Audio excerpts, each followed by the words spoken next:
السلام علیکم ورحمۃ اللہ وبرکاتہ۔ ایک صاحب کہتے میں بازار جا رہا تھا، میرے ہاتھ میں 1 سال کی بیٹی تھی جس کو گود میں لیا ہوا تھا۔ میں نے بازار جا رہا تھا، بازار میں رش بہت زیادہ تھا، تو ہوا ایسا کہ میری شرمگاہ کسی غیر محرم کی عورت کے ساتھ ٹچ ہو گئی، جس کی وجہ سے میں ڈسچارج ہو گیا۔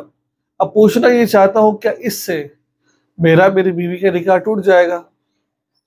یہ سوال ہے۔ بظاہر تو آپ کو لگے گا کہ یہ سوال حیا کے خلاف ہے اور یہ سوال جو سر ٹھیک نہیں ہے۔ یقیناً یہ سوال ایک علمی سوال ہے اور اس کا بتانا بہت زیادہ ضروری ہے، اور بہت سارے لوگ اس چیز کا پتہ نہیں ہے کہ اس سے حرمت مصارت ثابت ہوتی ہے نہیں ہوتی ہے۔ حرمت مصارت کے بارے میں آپ کو بتا دوں، حرمت مصارت کا مطلب یہ ہوتا ہے ہمیشہ کے لیے نکاح ٹوٹ جاتا ہے، ہمیشہ کے لیے وہ بیوی اس پر حرام ہو جاتی ہے۔ طلاق دے دی ہے تو رجوع کا اختیار ہوتا ہے، 3 طلاق دے دی ہے تو حلالے کے بعد دوبارہ آ سکتی ہے۔ حرمت مصارت میں کبھی بھی وہ زندگی میں اس کی بیوی نہیں بن سکتی۔ اب رہی بات یہ کہ 1 سال کی بیٹی اس نے گود میں لے رکھی تھی۔ اب ظاہری بات ہے، گود میں تو اس نے لیا ہوا تھا، اب جو اس نے غیر محرم کو چھوا ہے، اس سے اس کی بیوی کے ساتھ نکاح نہیں ٹوٹے گا، یہ بات ذہن میں رکھے۔ دوسرے عمل کیا ہے، اس سے اس کی بیوی کے ساتھ نکاح نہیں ٹوٹے گا۔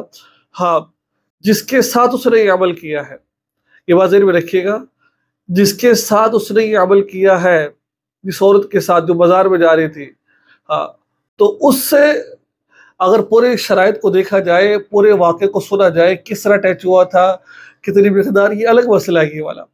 اگر تو جو شریعت نے جس مطابق بتایا ہے اس اعتبار سے ٹچ ہو گیا تھا، تو بھائی پھر تو آپ اس کی بیٹی سے نکاح نہیں کر سکتے ہیں جو بازار میں جا رہی تھی، لیکن آپ کی بیوی سے نکاح نہیں ٹوٹے گا۔